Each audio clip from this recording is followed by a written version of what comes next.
Okay, everybody, welcome back to the How to Podcast series. When you find a great new tool that helps podcasters, you got to talk about it. And I only know so much, so why not reach out to the people who know it the best?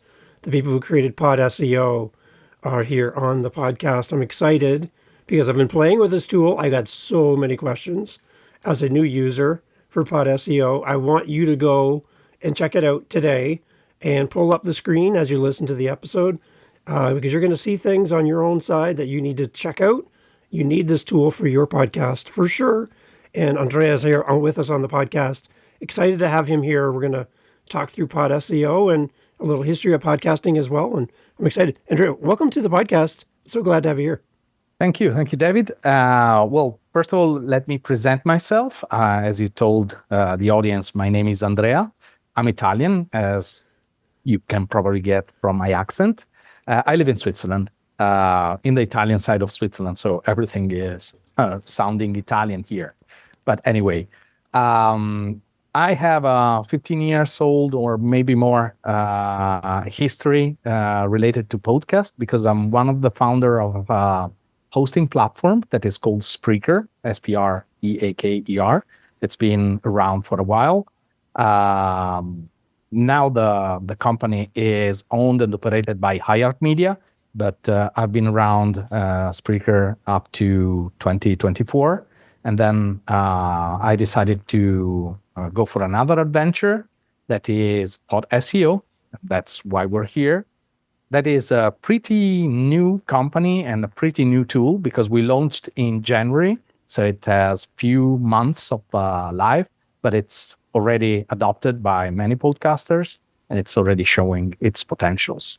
So I'm happy to show the audience how they can optimize their podcasts. Excellent. This is really exciting. I love new tools for podcasters. We've had some big platforms in the past that have given us some analytics, some stats and things that really help us, but they sometimes fade away. They leave. And it's nice to see somebody step up and fill in the gaps for us as podcasters. Everything is so different today. It's easy to start a podcast. It's a little bit harder to maintain it and understand all the back end of podcasting so that we can have a better sense of who our audience is, all that information. So the fact that we have PodSEO in our world is great. I love everything about it so far.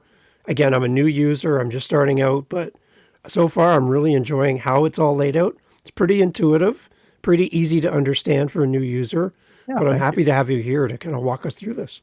Yeah, definitely. Well, first of all, I second what you just said. It's easy to start a podcast. It's a little bit more difficult to maintain it, especially because one of the things that keep a podcast engaging is consistency. And sometimes people are not finding the right motivation to maintain the podcast. And one of the things that they are striving is to increase the audience and grow the podcast and see by the figures that the podcast goes well. And one of the things that can help in that regard is optimizing for SEO, because one of the biggest challenges in podcasting that has been the same over the last 20 years, I would say, is discoverability. It's difficult to be discovered, I would say. And in other application domains, this is the problem that has been solved, or there are tools that help you to do this type of things. If you think, for instance, of launching a mobile app, you have plenty of tools that analyze how the app is performing on the Play stores, Google Play Store or Apple stores, and can provide you some insights. There was basically no tools in that regard, or not tools that were thought for the large audience of podcasters.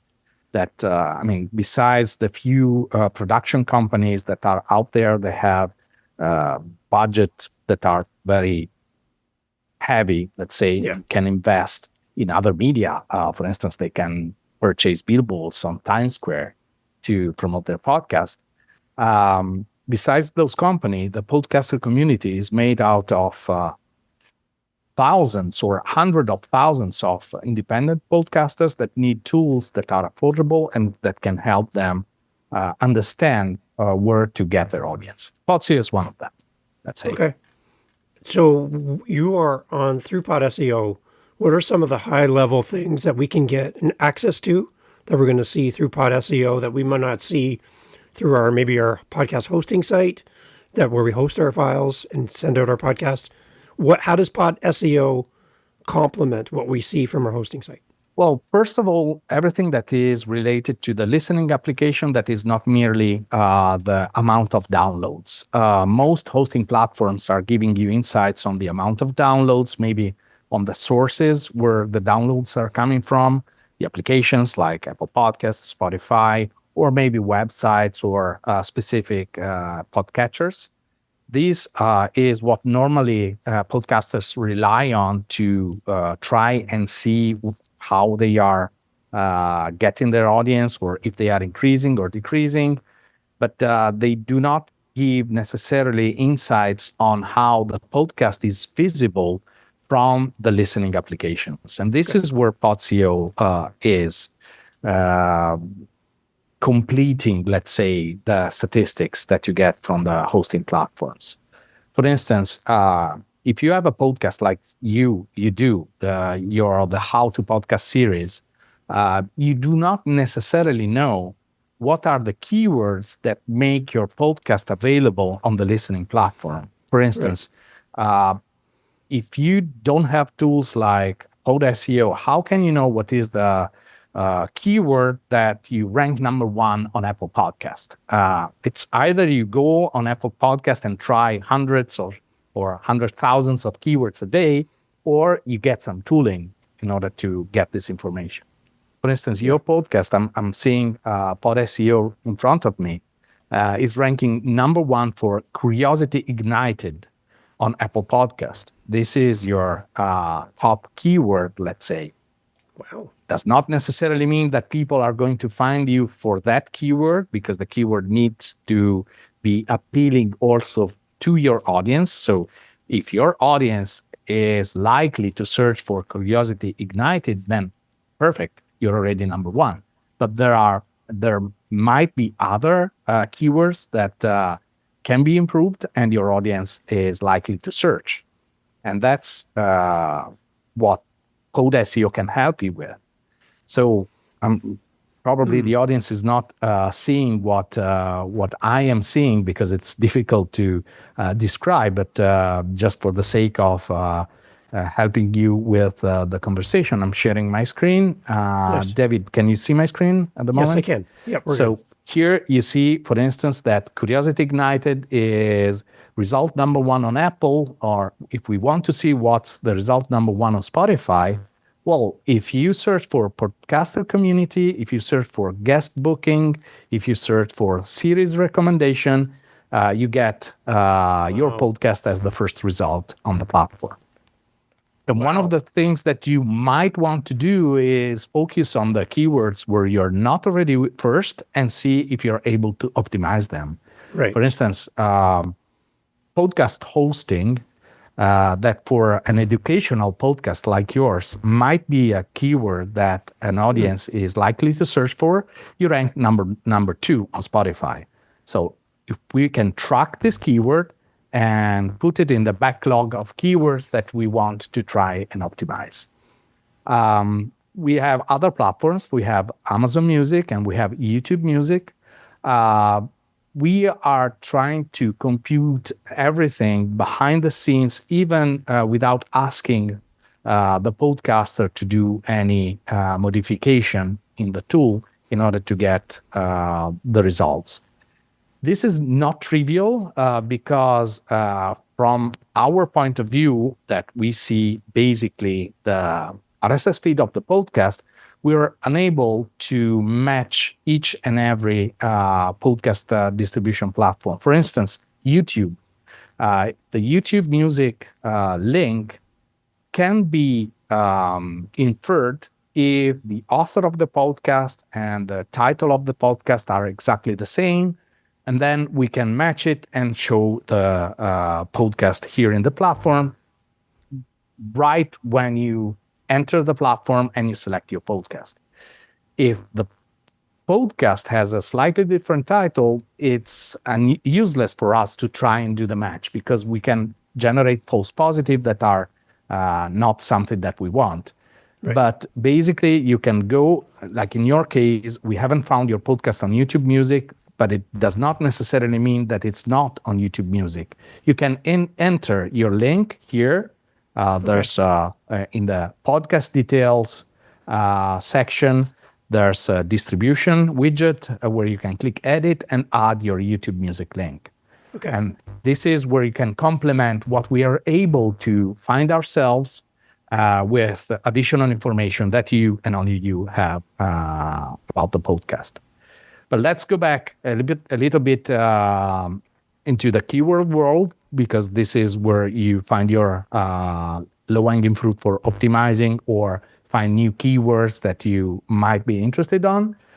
Besides the ones that you are already ranking that we saw, you can discover new keywords that might be interesting for your audience.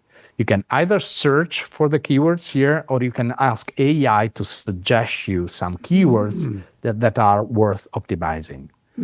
And besides the suggestion, there's another indication that we're giving that is relative to the amount of searches that are for that keywords. And it's below each of the keywords, there's a nice bar that shows colors, red to green. So red is low volume and solid green.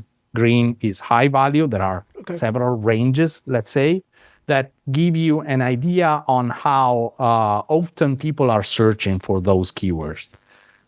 Let me tell that this is an estimation because unfortunately none of the platforms are giving you precisely the amount of monthly search volumes for the keywords, but there are several techniques that we have put in place in order to estimate the amount of keywords. So for instance, hosting platform, that is one of the keywords that might complement the podcast hosting that we had already found, it has relatively high search volume. It's not solid green, it's not a maximum range, but you always have to remember that not only you have to find a keyword that is searched, but also a keyword that is relevant to the audience that your podcast is referring to. So in your case, again, an educational podcast, sorry for the repetition, hosting platform might be a keyword worth optimizing. So we can go on and track it. I'm giving here, even though it's an audio discussion, a little bit of an overview of what we can do with the podcast. It's a pity that we cannot share the screen with the audience and let them see what we're seeing, but I'll try to describe it as much as I can. We have selected 2 keywords to track that are hosting platforms and podcast hosting for the sake of this brief demo, because I don't want to spend the entire interview talking about the demo.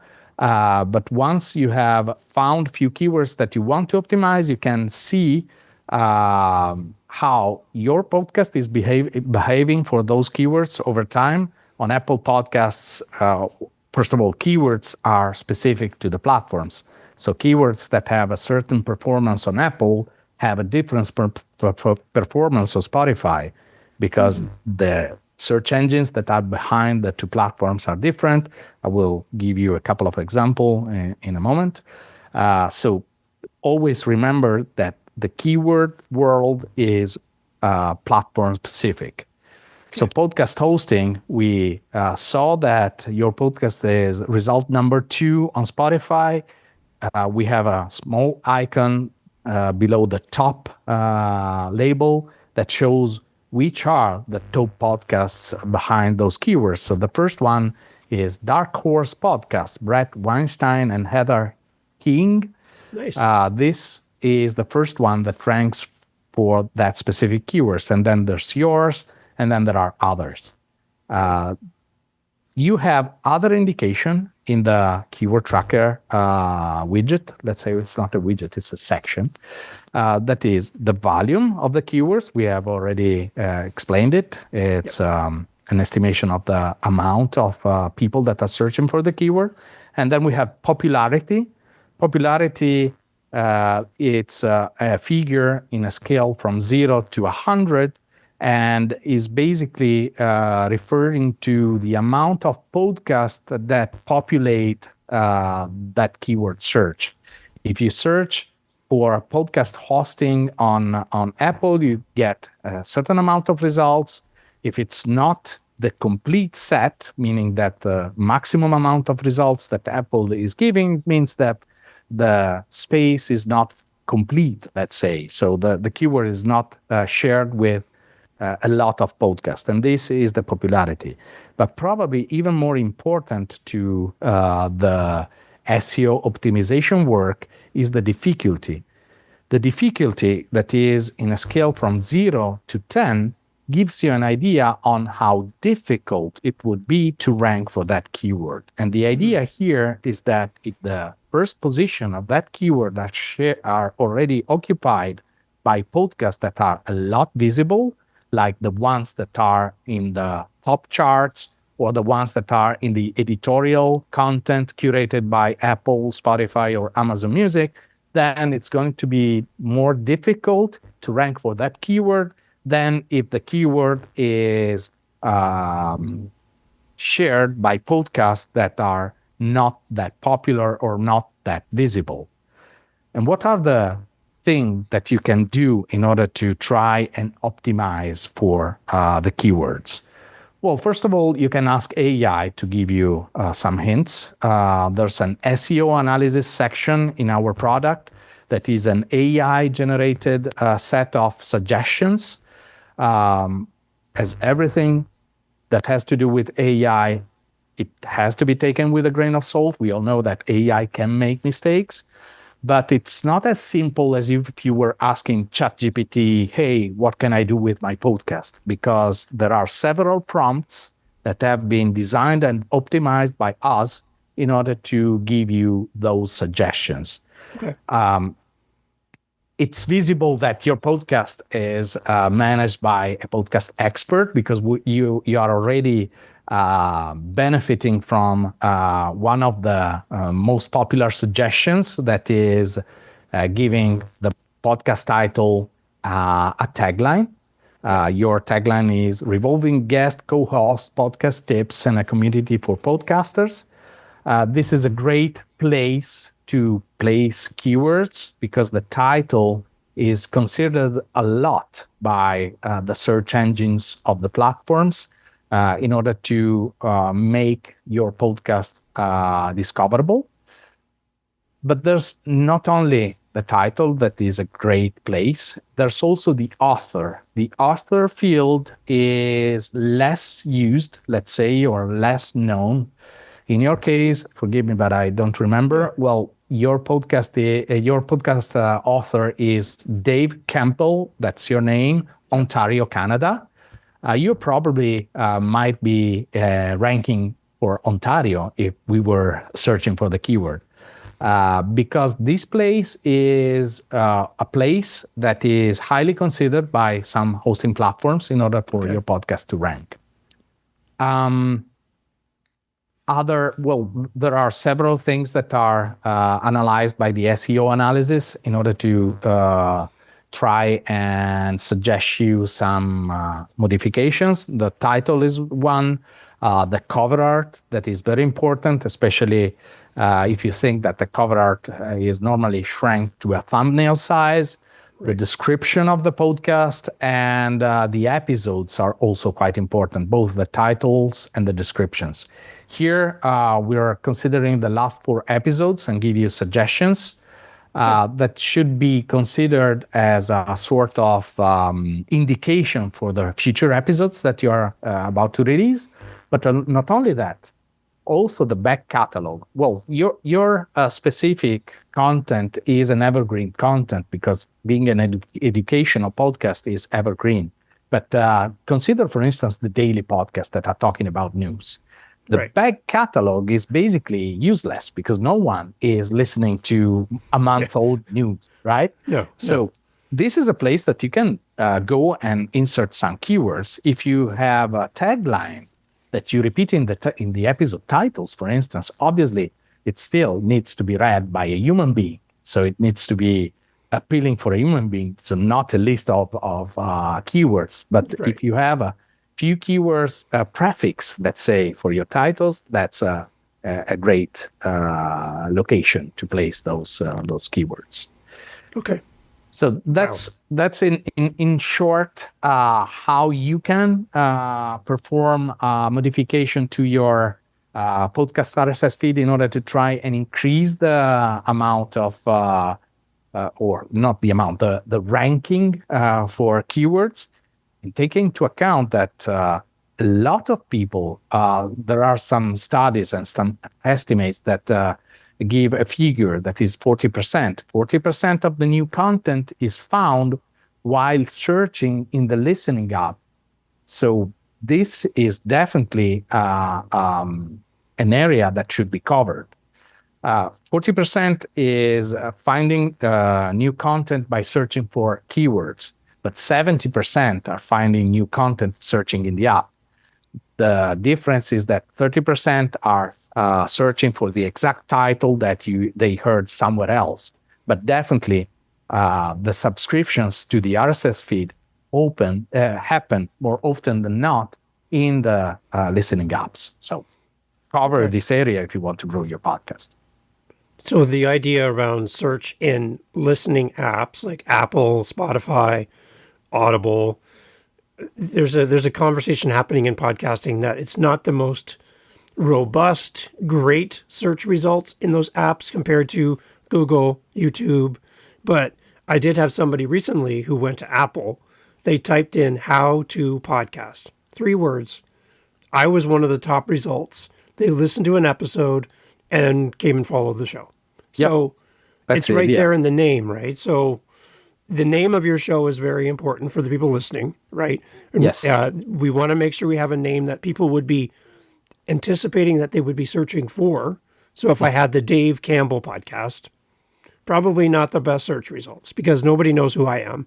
So the likelihood of them looking for me, unless they know me, they're probably not going to find me. But having something like how to podcast, it's a question that somebody would type in to any search engine, how to podcast. I don't even know how to do it. So they go on, they type it.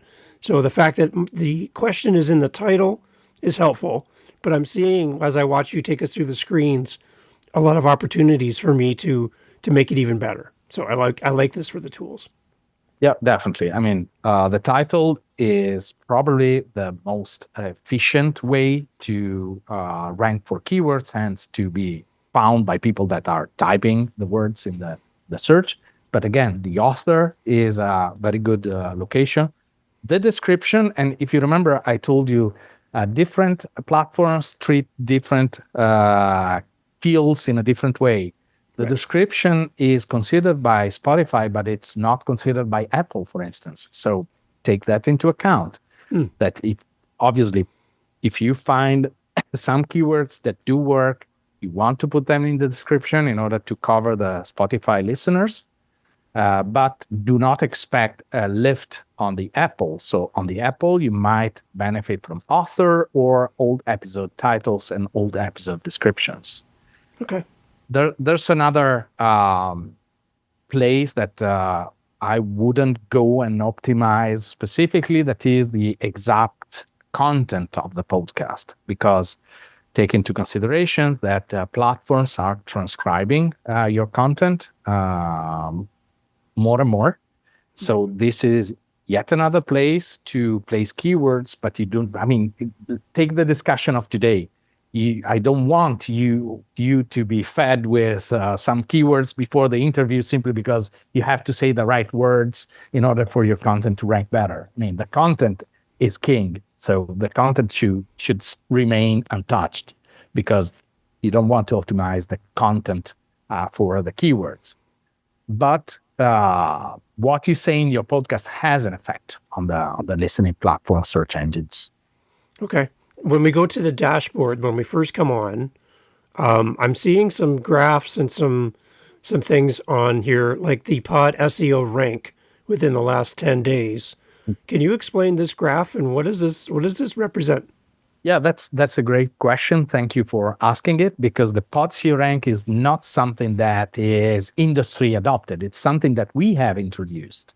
Okay. And it's a metric. It's a metric that combines several signals. One of the signals is, for instance, if you're featured in the charts. Like, I don't know if you knew it, but your podcast is number 127 in Latvia for education on Apple. Hi, everybody in Latvia. Yay. Yeah. A big applause to the Latvia audience. I mean, Yes. this is simply an example. Well, it's not an example. This is true. I mean, your podcast is really 127 in Latvia for education. But this is one of the signals that we're combining.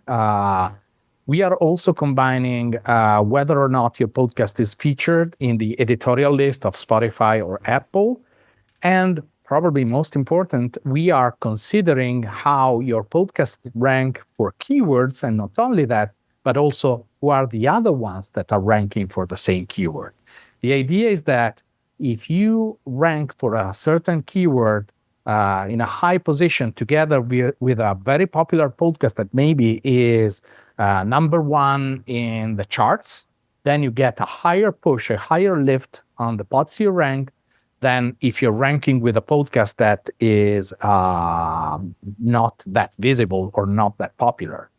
That's what the PodSEO rank is. So we're combining all the signals around the world, and we are trying to put all the podcasts in an ideal no geo and no genre chart that gives you an idea on how your podcast is visible amongst the 4 million podcasts that are out there. So today, if you're 35,000-ish, you're already in one of the single, maybe 2 digits, or maybe single-digit percentile of this ideal chart.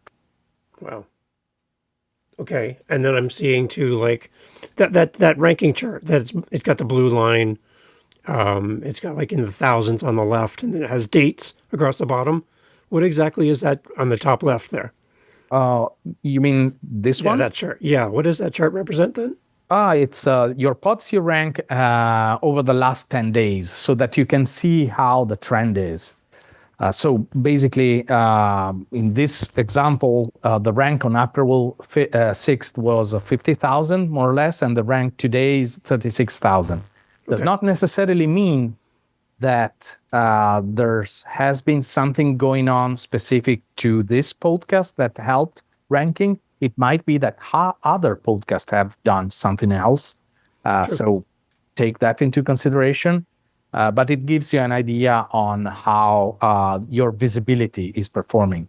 This is particularly important when you are trying to compare your podcast with a competitor podcast. Yeah. And let me tell that competitors, SEO-wise, are not companies that you compete with or people that you think they are your competitors necessarily. In the SEO world, competitors are more people that are, or podcasts that are competing for the same keyword set.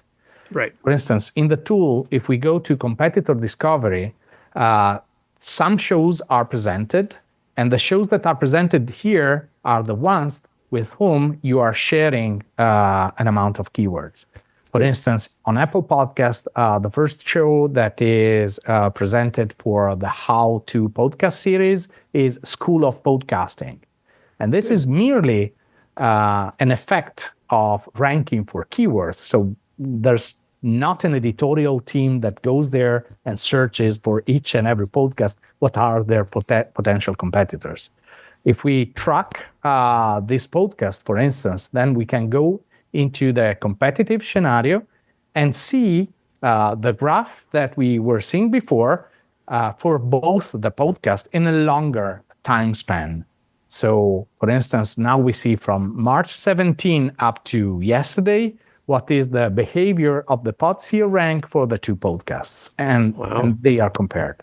And if you click on the podcast, you can see what are the keywords that are shared among the two podcasts, what are the keywords that are unique for your podcast, and what are the keywords that are unique for the other podcast. And that's a great place to get ideas to find new keywords that you might want to rank for, because you can see how the competitor podcast is ranking for other keywords, and see if there might be some that might be worth optimizing for your podcast as well. Again, right. And those podcasts, those keywords can be in the extension to your title, can be in the description for your show, can be in an episode title. We could have an whole episodes about it, and bring up that level of research and results just by talking about these things as well. Yeah, that's correct. That's exactly how it works as far as optimizing. And don't forget the author. That is yet another place where you can... the author as well. Yeah, you can put a tagline in the author as well. And the author is probably underestimated, because more often than not, people are taking a long thought on the podcast title and not that much on the author, because the author, well, primarily has been designed to put your name, obviously. But since there's this opportunity, why not collecting it? I mean, it's a low-hanging fruit. There was a point in time, though, where people were abusing keywords in author titles of episodes, putting in things unrelated to the content, just because it was a very high searched term or name or word. They were kind of abusing it a little bit, and Apple, I think, kind of shut some of that down. Is that correct? Yes. The recommendation that I always give, and I told it before, take into account that all these metadata are thought to be read by a human being. Right, exactly. So avoid the temptation of stuffing their long lists of keywords. That is what makes people, first of all, avoid to click on your content. So maybe you rank better, with the caveat that you might get kicked off. But don't do that. Yeah. Then, I mean, if you rank better and people are not wanting to click on your content because they simply see a list of meaningless words, I mean, what's the point? And then back to the dashboard for a second, I see that you have a section for top ratings, and you also have latest reviews. That's interesting. Yes. This is something that we have introduced in the last week, let's say, so it's pretty new. Good. And we are always evolving the platform. Again, I mean, I remember you told I'm a new user or recent user. I don't have a long history in PodSEO. No one does. I mean, it's a 3-month-old baby. So, and we are improving it day after day. So this is one of the last things that we have introduced, and we want to give the podcaster a place where they can control everything that happens in the listening platforms. This is the direction that we're evolving the platform to. Okay. Now, one of the big things happening in podcasting right now is there's a big conversation happening around what is a podcast. We're 20 plus years into this, and people are now still wrestling with the concept of a podcast. And some of the discussion is how it's delivered. We talk about through an RSS feed. For those listening, that's really simple syndication. One upload goes to many places, and many places report back with analytics, stats, listens, that kind of stuff. So it's a benefit. You don't have to go to multiple places and upload your content one at a time. One click sends it to the world, and anyone can get you. Now we have these places like Spotify. We have YouTube, where they're asking us to upload directly to them, and all of the information and all the stats live outside of that RSS feed. And in the definition of podcasting, the RSS feed is part of the conversation as to what a podcast is. There's great tools like PodSEO built on RSS that we don't get the benefit from if we abandon RSS and we go to something, a one-on-one relationship with Apple and Spotify and YouTube and so. We kind of break that RSS feed and the results that come back to us. So from your opinion, from PodSEO's background, the value of an RSS feed in the definition of what a podcast is, how important is it to contain and continue with an RSS feed for podcasters? Well, I'll be completely frank.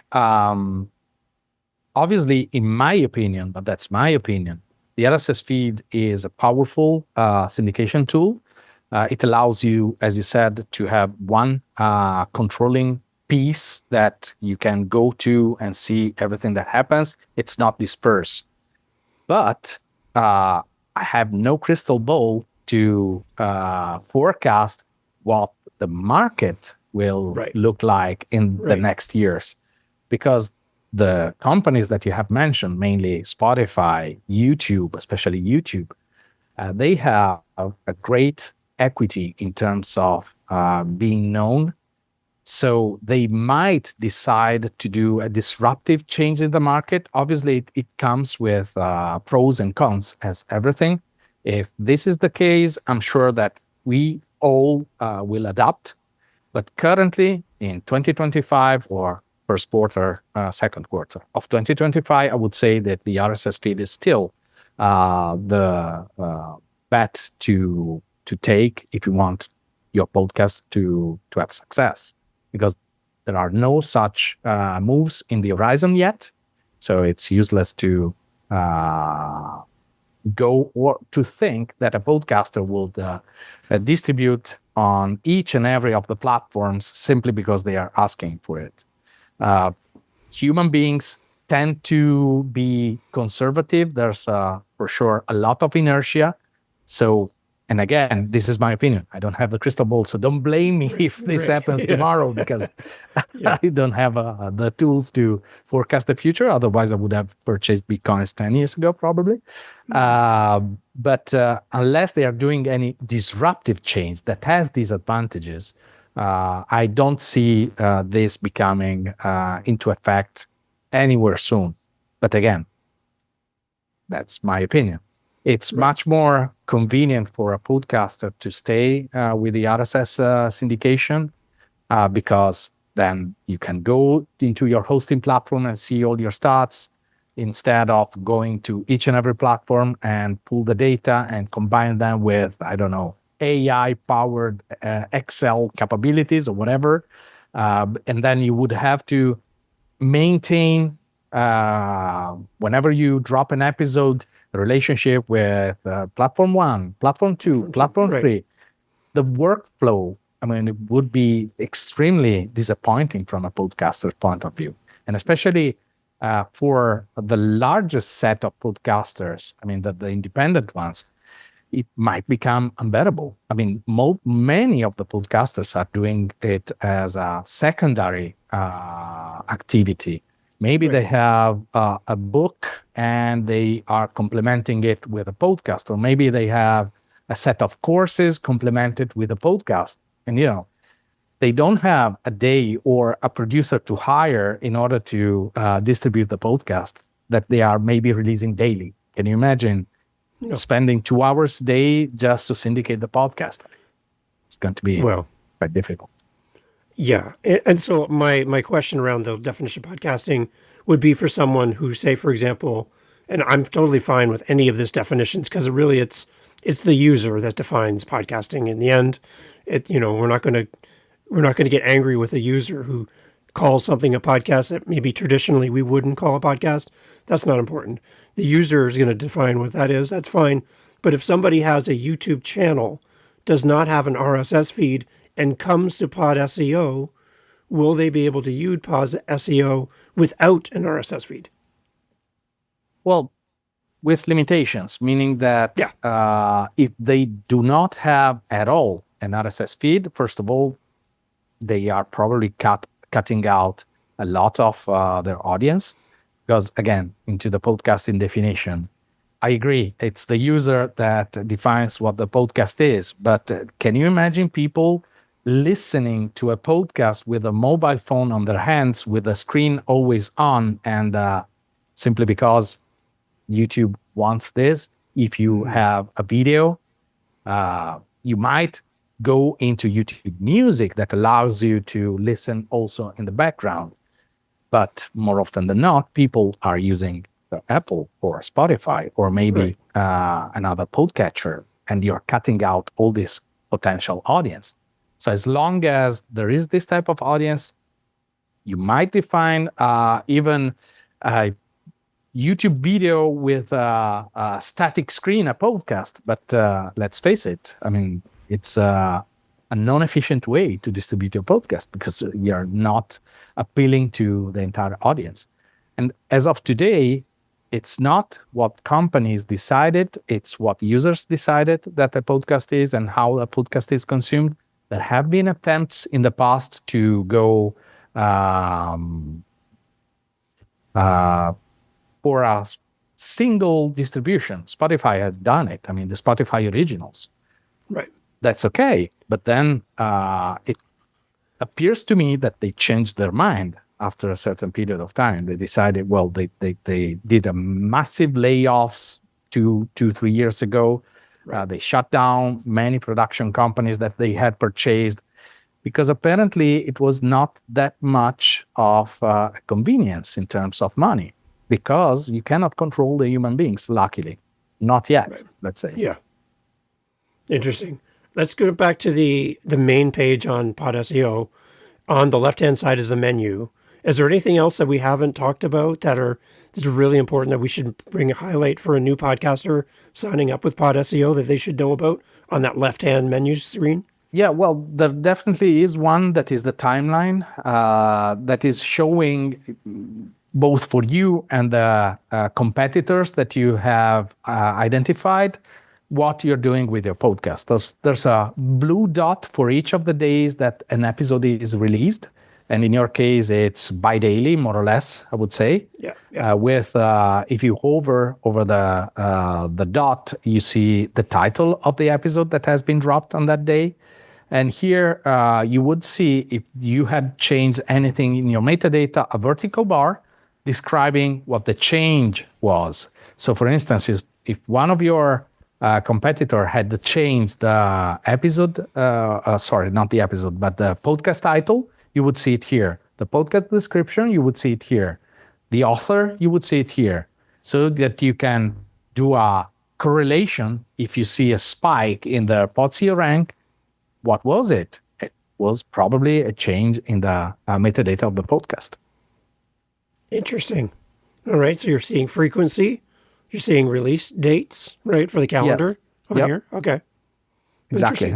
You can monitor and you can go back in time up to a certain extent, obviously. Then we also are showing in the left side of the menu the charts, meaning where your podcast is found on the charts. We already saw in the widget that is presenting only the top 5 results, but the charts have a more extensive presentation. If you were in 100 charts, you would see it here. And also the editorial lists. Your podcast is currently not featured in the editorial list, but if it was, then you would find it here. Just for the sake of completeness, we also have the section relative to the entire top charts. So you can go there and see who's number 1 on Apple in the USA or in UK. You can change the charts and see where the podcasts are charted, let's say. Same goes for the editorial content that Apple, Spotify, and Amazon Music is maintaining. So, excellent. Well, this is amazing. I love it. Now, as far as like pricing changes and stuff in the future, we'll kind of leave it open ended. But is there different plans available to podcasters to sign up for PodSEO? Yes, definitely. I mean, depending on the size, let's say, of the network, from the single podcast network, that is typically the independent podcaster, and the pricing is $20 per month, or $200 a year, so you save 20% for an yearly plan. Then we have the $50 plan for 5 podcasts and $100 plan for 15 podcasts, $100 for 15 podcasts. And we are introducing an enterprise plan, but the enterprise plan is to be asked, let's say, and we are giving a quote on a case-by-case basis, depending on how many beyond the 15 podcasts the company would want to go for. Okay. And then so a paid plan, what are the benefits outside of a free look at PodSEO? What are we gaining by a paid plan? Well, the free plan is meant to give you an idea on how PodSEO can be used, but it's limited. First of all, it's showing you only the top 4 results on the visibility insights, so you're not seeing each and every of the keywords that you are ranking.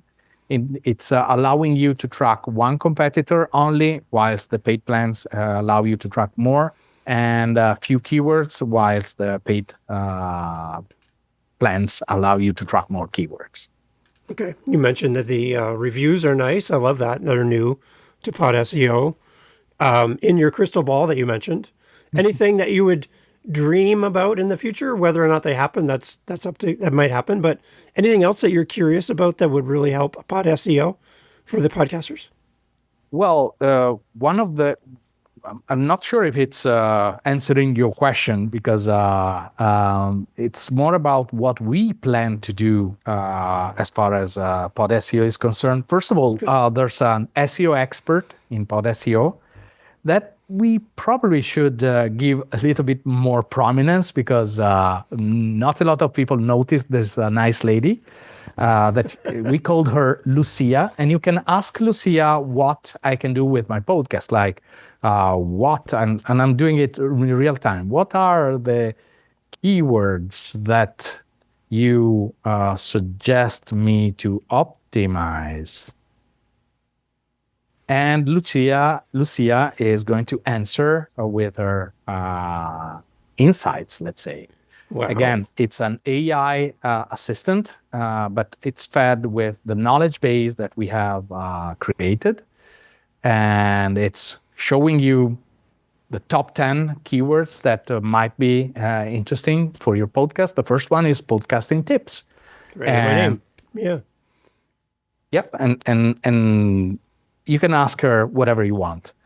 And what we are planning to do in order to improve even better is give you precisely the workflow that you have to follow in order to optimize your podcast. So not only suggesting you the keyword, but suggesting you exactly the experiments, like do this, go into your hosting platform, change the title from this to this, monitor how the ranking is increasing for this and that keyword, and monitor how the downloads are increasing for that reason. And in the near future, we want to integrate with the best hosting platforms to have the possibility of doing it even automatically. So I'm giving you our idea of the future, let's say. Nice. Excellent. I love it.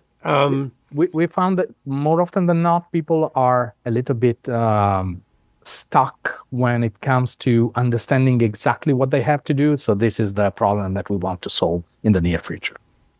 Is there anything we haven't touched on that you think we need to make sure we include before we wrap up? You're very kind with your time. I really appreciate it. But anything else that we're missing that a new user should know? Well, first of all, if you want to get in touch with us, simply write an email to info@podseo.com and we will take care of it. And I encourage the audience to sign up to the free version, at least to see what we have described in words here, because trust me, seeing it is much more effective than just hearing it. So this is my recommendation and what I wanted to complement this interview with. Excellent. And then kind of one thing to wrap up with is there's also a lot of talk right now of people walking away from traditional search engines like Google and moving to ChatGPT or Perplexity or something else, where Google gives you multiple results for one search. These AI-generated searches are giving you more of a one result answer to your search. Is there anything that you see for podcasters in the future on how we can be found on these AI search engines as well as to complement what we would see traditionally on Google and YouTube, that kind of thing? Well, It's something that we are still studying because it's pretty new also for us, but it's definitely something that we would like to include in our SEO optimization, besides the fact that I do not necessarily know as of today how ChatGPT or any other AI is able to find your content, because up to a few months ago, ChatGPT was trained with old data. Now it's capable of searching, but how to optimize your out of the RSS feed, because more often than not, the AI are not looking at the RSS feed, but how to optimize, for instance, your complementary podcast page in order for ChatGPT to provide more meaningful results. This is something to be discovered yet. I mean, we don't have the data yet to try and analyze this type of behavior, but once we have it, we will include it. Excellent. Well, again, so much information. I'm going to try to release this as a video as well, so people can follow along as you took us through the journey of this. That way we can get a visual as well. An amazing tool.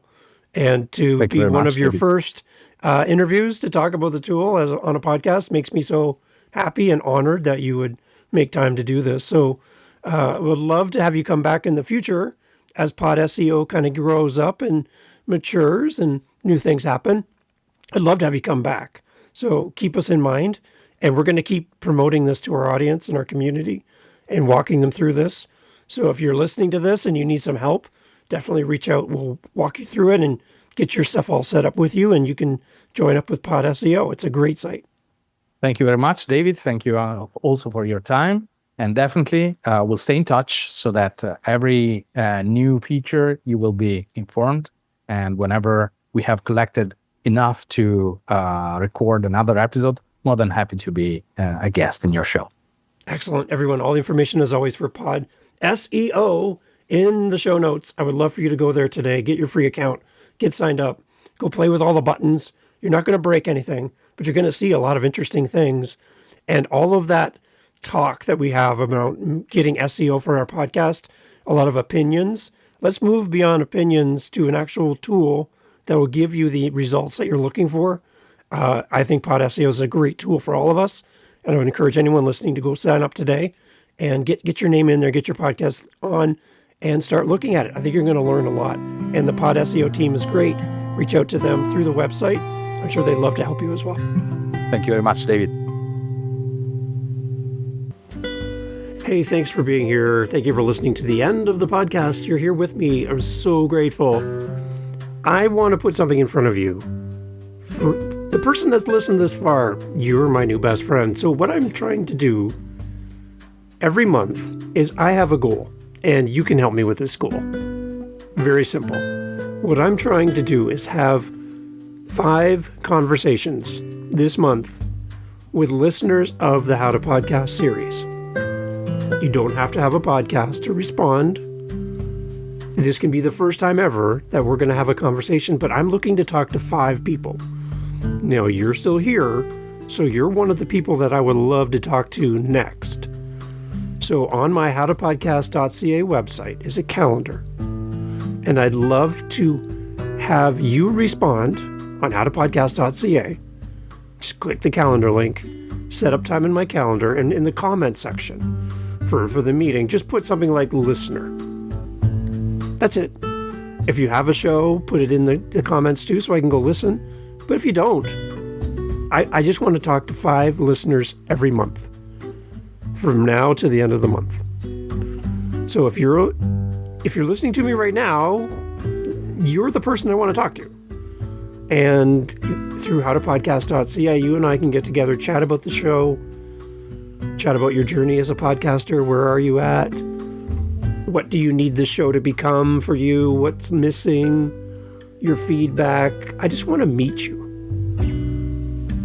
And as podcasters, I would encourage you to do something similar to this in your podcast so that you can meet and interact with your audience. So, howtopodcast.ca, I'm looking to talk to 5 people every month, and I would love for you to be one of them. Reach out. It's free. I'm not selling you anything. I just want to talk to you. at howtopodcast.ca. Let's get in the calendar and chat. Thanks for listening.